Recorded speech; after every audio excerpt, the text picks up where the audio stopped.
Hello hi नमस्कार श्रोते हो, मी आरजे कोमल तुमच्या सगळ्यांचं पुन्हा एकदा छोट्याशा विश्रांतीनंतर स्वागत करते. तुम्ही ऐकताय आचार्य 90 FM युअर ओन रेडिओ आणि आपला आजचा सेगमेंट आज की नारी. आज की नारी या आपल्या सेगमेंटमध्ये आजपर्यंत विविध क्षेत्रातील अनेक दिग्गज मान्यवर महिला येत असतात आणि आपण त्यांच्या खूप सुंदर भन्नाट अशा मुलाखती घेत असतो. आज स्त्रिया कोणत्या क्षेत्रात मागे राहिलेल्या नाहीयेत. अगदी वुमन एंटरप्रेनर असं प्रत्येक महिलेच्या मागे एक नाव जोडलं जातं. एक सक्सेसफुल वुमन एंटरप्रेनर म्हणून आज महिलांनी त्यांची ओळख निर्माण केलेली आहे. मग ते बिझनेस म्हटला की फक्त असा एखादा मोठा व्यवसाय सुरू करायचा किंवा अशी फॅक्टरीज टाकायची असं काहीच राहिलेलं नाहीये.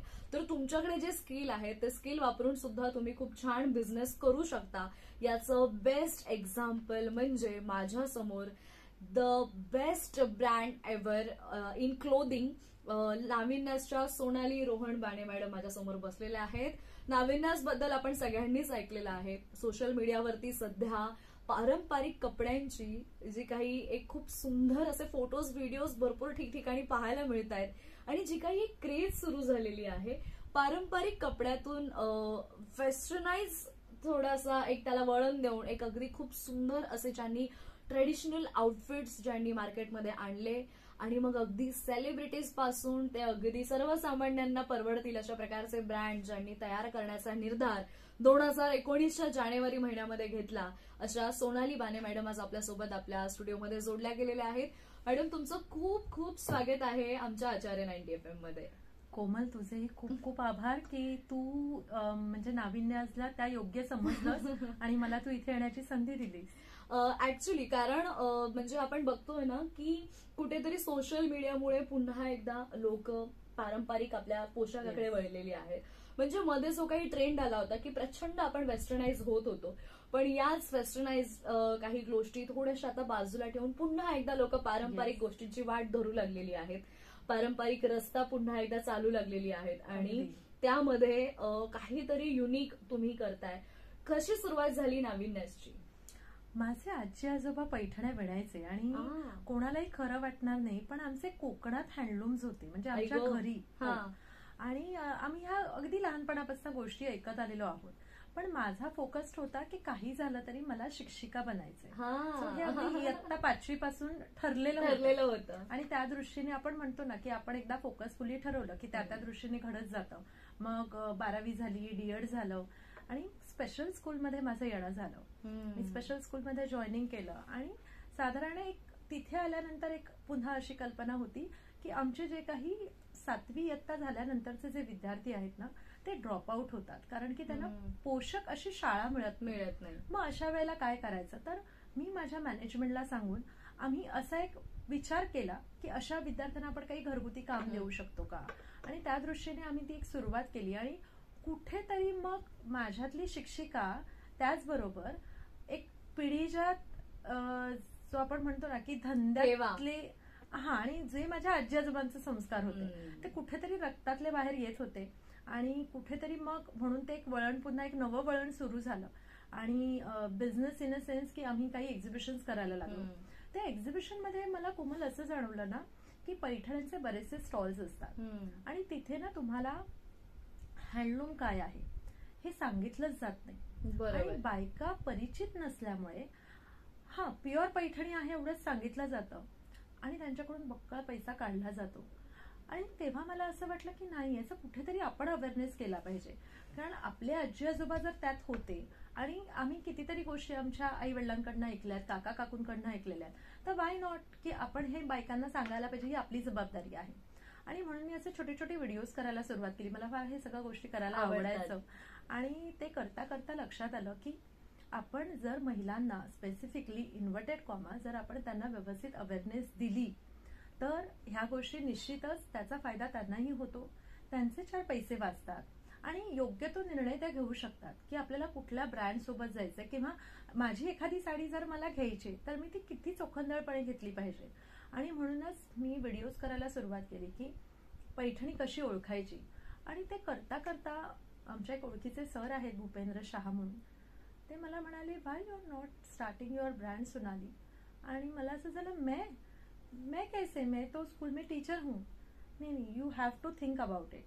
आणि मग कुठेतरी ते चक्र सुरू झालं, डोक्यामध्ये ते विचार सुरू झाले 2018 पासून आणि त्याला 2019च्या महाराष्ट्र व्यापारी पेठेत त्याला एक नावरूप आलं आणि आपला ब्रँड तिथून सुरू झाला. नाविन्यास. ओके, अर्थात नाविन्यास जसं नावाप्रमाणे आहे, म्हणजे भरपूर नाविन्य बघायला मिळतं ब्रँडमध्ये. म्हणजे नऊवारी म्हटलं किंवा पैठणी म्हटलं की आपल्या पुढे ते टिपिकल एक छान मोर असलेली पैठणी उभी राहते, किंवा असं जरतारी साडी आणि त्याचं छान पदर, असे एक आपल्या पुढे डोळ्यांसमोर असं चित्र उभं राहतं. पण त्या पलीकडे जाऊन, म्हणजे बोलतात ना, बियॉन्ड द लिमिट जाऊन आपण काहीतरी करावं. किंवा जसं आज तुम्ही वेअर केलेलं आउटफिट आहे, दिस इज सो आउटस्टँडिंग, म्हणजे खूप कमालीचं आहे, पण ते वेगळं आहे. म्हणजे अर्थात ते पाहिल्यानंतर असं वाटतं की ते परंपरा जपणारं आहे, कारण ते पैठणी सारख्या अशा त्या प्रॉपर त्या कपड्यांपासून बनवलेलं आहे. आणि प्लस काहीतरी युनिक, म्हणजे नाविन्य आहे, जसं नावासारखं आहे. तर ह्या अशा काहीतरी नवीन गोष्टी आपण कराव्यात किंवा काहीतरी क्रिएटिव्हिटी त्यामध्ये अजून ऍड करावी, असं केव्हा वाटलं? अगेन मी माझ्या बालपणात जाईन. मी सचिन तेंडुलकरांना खूप फॉलो करते. सो कायम मला असं वाटतं की ते क्रिकेटर म्हणून आधी आपल्याला दिसत होते, पण नंतर नंतर त्यांनी त्यांच्या स्किल डेव्हलप करत करत ते आपल्याला बॉलर म्हणून दिसायला लागले. ते बेस्ट फिल्डर आहेत, एक उत्तम कॅप्टन म्हणून ते आपल्या समोर आले. तेव्हा मला असं वाटायचं की सचिन जसा ऑलराऊंडर आहे ना, तसं आपण आपलं व्यक्तिमत्व घडवलं पाहिजे. प्रत्येक माणसाने मला हे येत नाही, मला ते जमत नाही, अशी कुरबुर करण्यापेक्षा मला काय येतं किंवा मी काय नवीन शिकू शकते. आणि मला ते ना कायम असं एक लहानपणापासून म्हणून त्याचा असा एक शोध असायचा की ही गोष्ट आहे, मी याच्या व्यतिरिक्त मी अजून कशी छान करू शकते. मग डीएडला गेल्यानंतर तर खूप सारे प्रोजेक्ट्स, आणि मराठी माध्यम असल्यामुळे मग आमच्या रेडकरबाई म्हणा किंवा आमच्या अंगुळकरबाई होत्या, त्या कायम असं की नाही नाही घाटे, तुला हे केलंच पाहिजे, घाटे तू हे असं करून बघ. त्या एक एक ज्या जबाबदाऱ्या टाकत गेल्या ना, त्याच्यावरून असं वाटायला लागलं की आपण योग्य वळणावर आहोत. आपण नवीन नवीन गोष्टींचा शोध घेतला पाहिजे.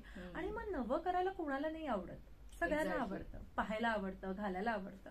मग जेव्हा ब्रँड सुरू केला तेव्हा माझा मेन मोटिव्ह हाच होता, पैठण्या साड्या सगळेच विकतात, सो मला ते नव्हतं करायचं, कारण मला कॉम्पिटिशन मध्ये कोणाच्या उतरायचं नव्हतं.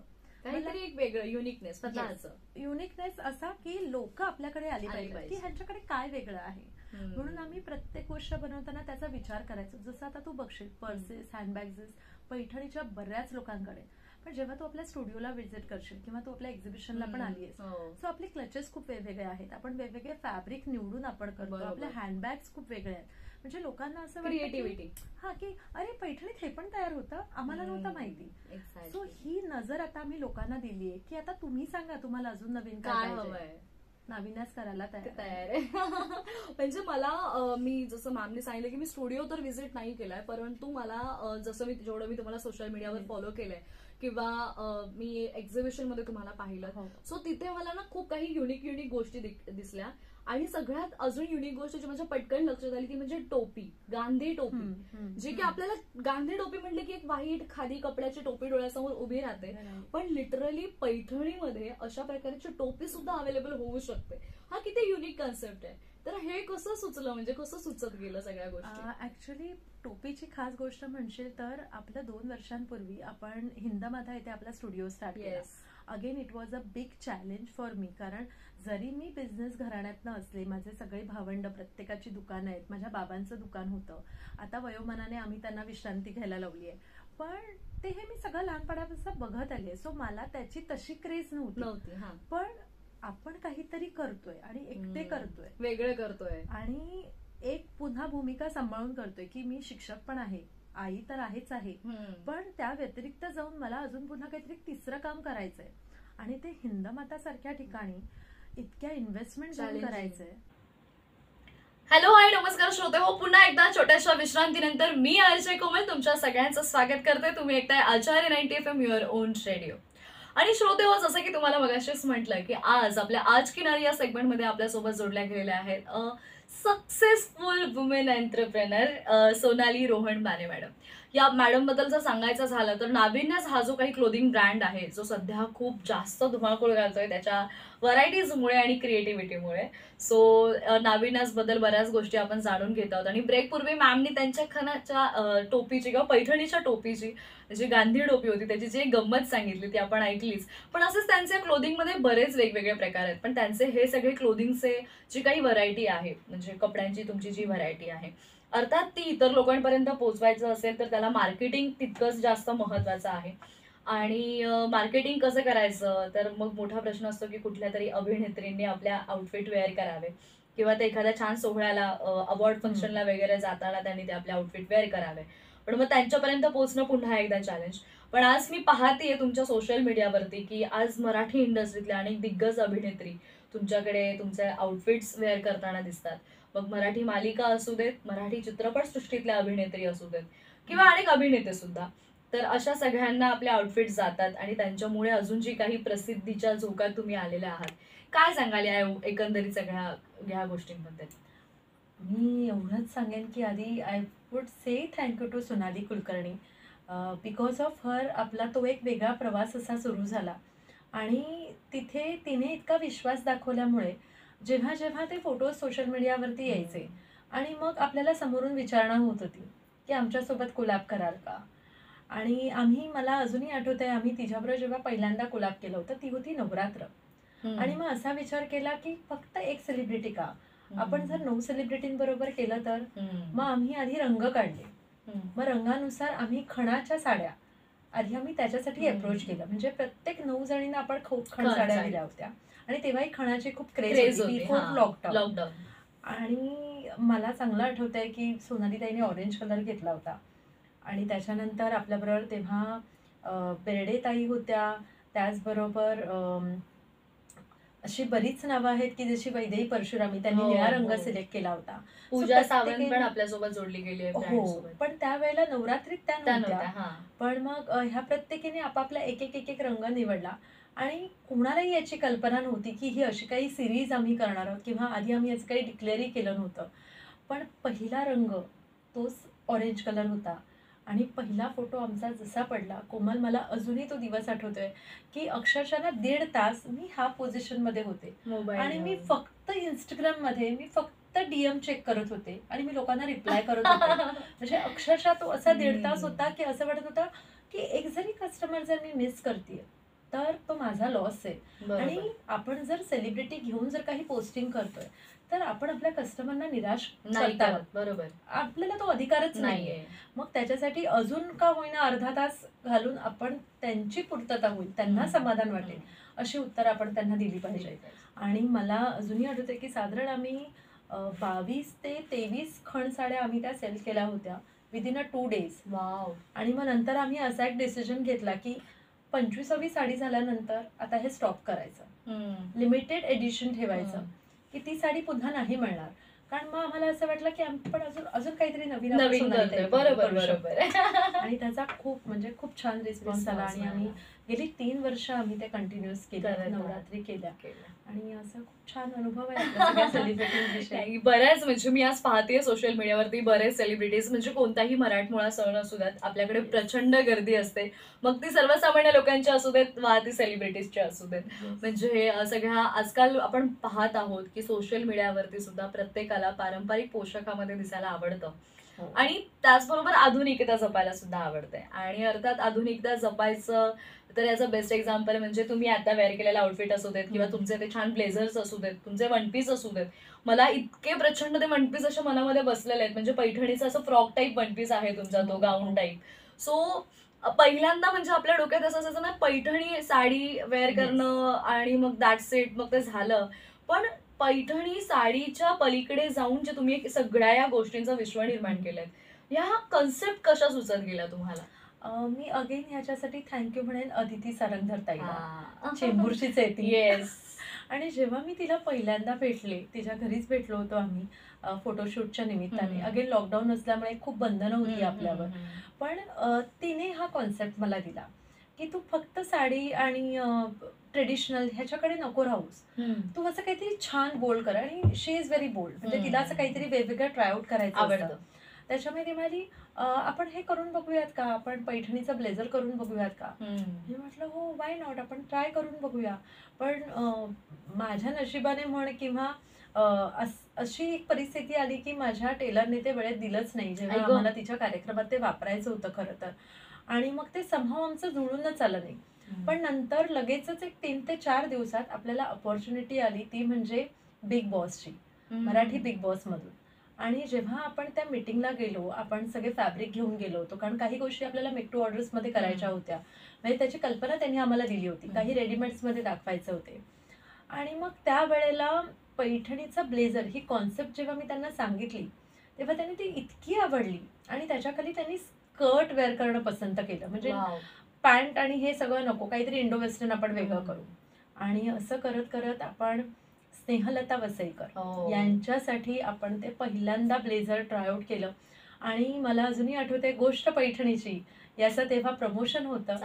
आणि तेव्हा दादा तिथे म्हणाले होते की आज तुम्ही जे काही पैठणीचं घातलंय ना, ते काहीतरी वेगळं आहे आणि मला ते जाम आवडले, भारी वाटतंय ते. सो असे जेव्हा तुम्हाला कॉम्प्लिमेंट्स मिळतात तेव्हा, आणि ते एखाद्या पुरुषाकडनं मिळावं, बरोबर, त्यामुळे मग आपण वेगवेगळ्याच गोष्टींचा विचार करत गेलात. बरोबर. आणि आज म्हणजे हल्ली पहिला जो ट्रेंड होता ना की इतकी कॉस्टली आउटफिट कोणी वेअर करायचं नाही, किंवा बियॉन्ड द लिमिट जाऊन कोणाला वेअर करायला आवडायचं नाही, कारण आपण एक टिपिकल मेंटॅलिटी घेऊन पुढे जात होतो. पण आज सगळं हे बदललेलं दिसतंय. म्हणजे आजची यंग जनरेशन असू देत किंवा आताच्या लेडीज असू देत, ज्या चांगल्या जॉबला जाणाऱ्या महिला आहेत किंवा अगदी एज झालेल्या लेडीज सुद्धा, त्यांना काहीतरी असं वेगळं आवडतं. तर एकंदरीत कॉमन ऑडियन्स कडून कसा रिस्पॉन्स मिळतोय? बऱ्याचदा आम्हाला असं सांगण्यात येतं की आमचे रेट्स खूप हाय आहे. पण मग जर तुम्हाला क्वालिटी छान पाहिजे तर तुम्हाला तेवढे स्पेंड केले पाहिजे. कारण मग मला असं वाटतं की मी क्वालिटीमध्ये तडजोड नाही करू शकत, की मी कुठेतरी खराब फॅब्रिक वापरायचं आणि मग त्याचे कंप्लेंट येणार. त्याच्यापेक्षा मी थोडं बरं आणि चांगलंच फॅब्रिक वापरेन, पण मग त्याच्यासाठी you have to bear the cost. आणि बऱ्याचदा असं होतं की जसं तू म्हणालीस की कॉलेजच्या मुली असतात, त्या आवर्जून आईला घेऊन येतात, नाही मला ह्यांच्याकडनंच घ्यायचंय, मी इन्स्टावर पाहिलं. आणि मग तेव्हा आईची अशी पण कमेंट असते, काय मेला ते इन्स्टा, काय त्याच्यावर.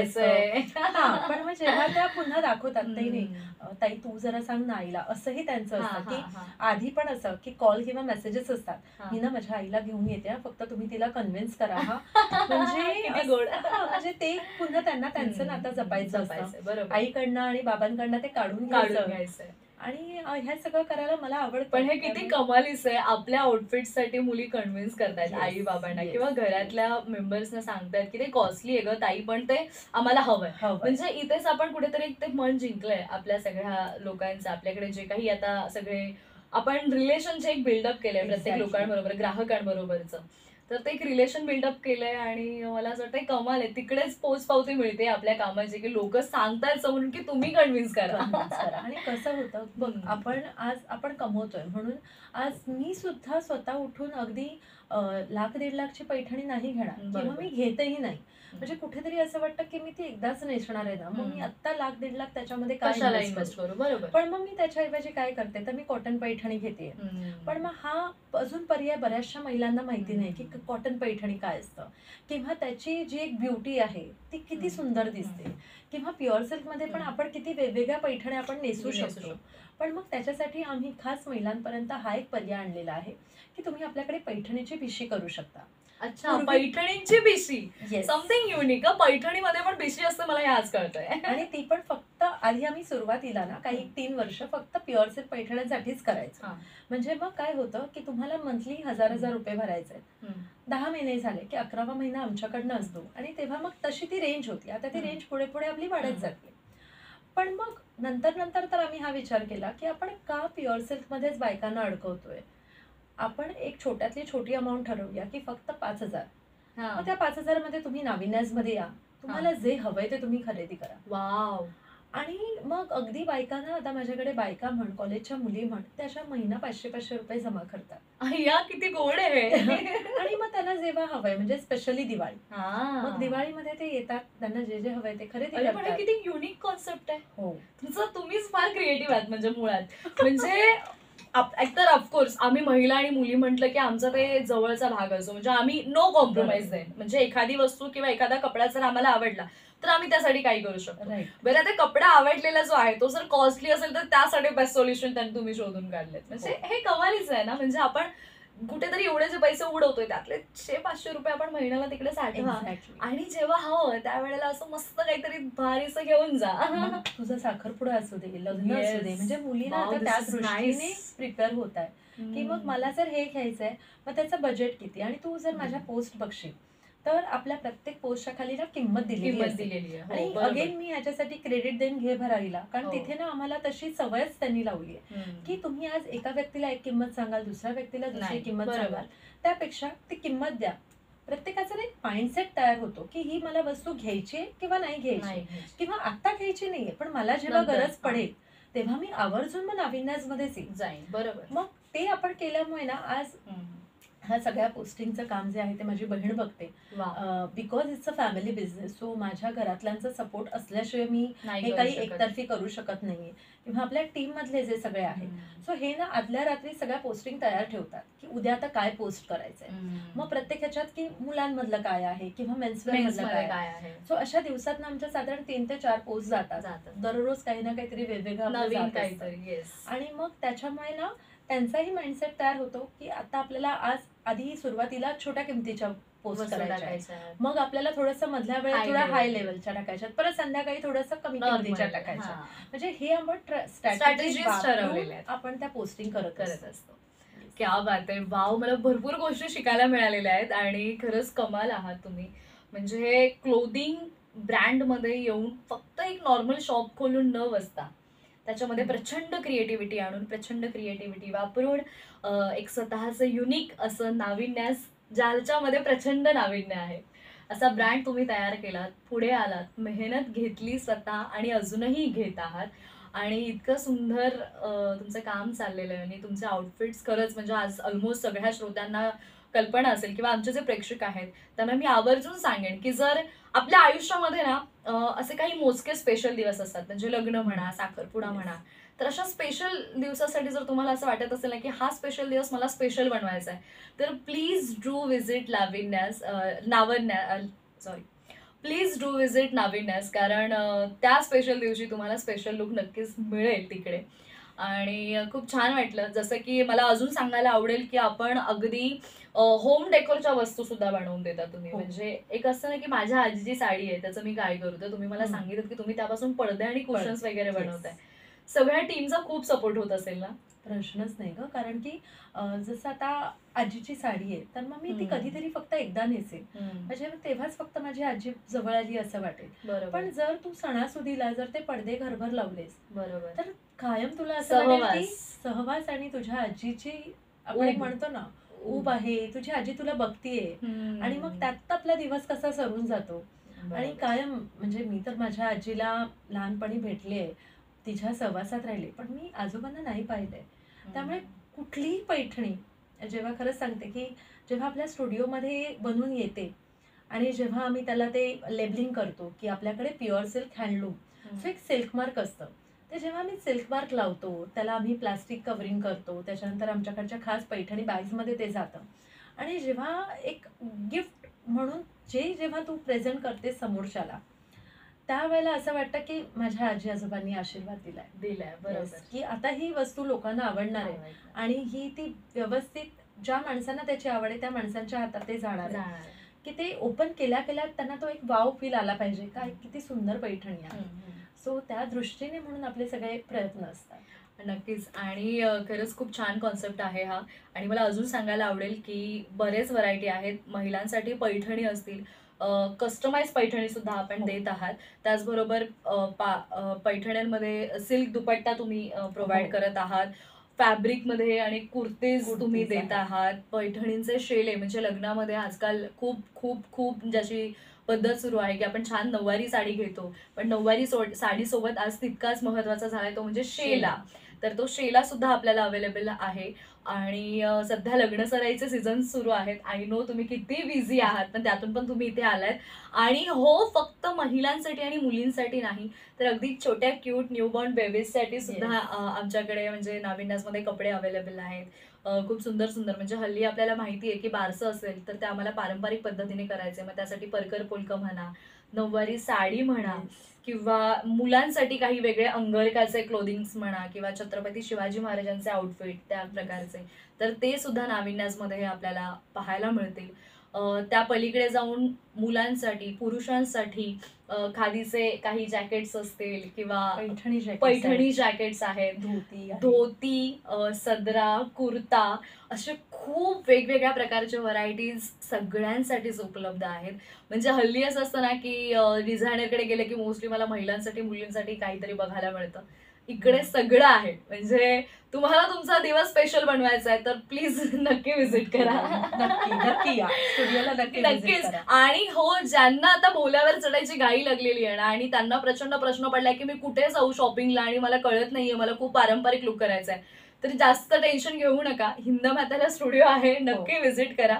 इंस्टाग्राम वरती तर तुम्ही ऑलमोस्ट सगळ्यांनी पाहिलेलंच असेल. तर आपल्या मनातली जी इच्छा आहे की मला पारंपरिक पद्धत जपायची आहे, आपली संस्कृती जोपासायची आहे, तर ती कशी जोपासायची याचं बेस्ट एक्झाम्पल म्हणजे सोनाली मॅम आज माझ्यासोबत इथे बसल्यात. मॅम, खरंच मनापासून थँक्यू सो मच. आपण बऱ्याच दिवसांपासून भेटण्याचा प्लॅन करत होतो, फायनली तो आज योग आला आणि तुमच्यासोबत मला भरभरून गप्पा मारता आल्या.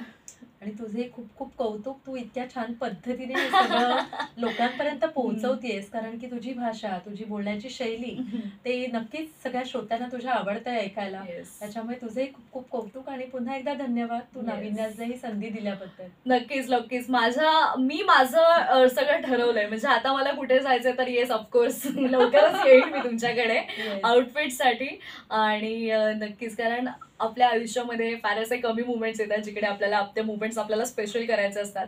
माझं ठरलंय, तुम्ही तुमचा डिसिजन लवकर घ्या. आणि श्रोते हो, आपल्या आजच्या आज किनारी या सेगमेंटमध्ये आज आपल्यासोबत जोडल्या गेल्या होत्या सोनाली मॅम, सोनाली बाने. नाविन्याज हा एक ब्रँड 2018 साली सुरू केला आणि त्याला जे एक छोटंसं रोपटं लावलं होतं त्याचं वटवृक्षात रूपांतर होतंय. हे वटवृक्ष असंच फुलत जाऊ, त्याला खूप छान छान वेगवेगळे क्रिएटिव्हिटीज तुम्ही आणत आहात त्यामुळे अजून ते लोकांपर्यंत जास्तीत जास्त पोहोचतंय. तसंच ते बहरत जाऊ अशाच तुम्हाला शुभेच्छा आहेत. आणि असंच आमच्या सगळ्या लोकांसाठी नवीन नवीन काही ना काहीतरी खूप छान असं मार्केटमध्ये घेऊन या, अशा शुभेच्छा.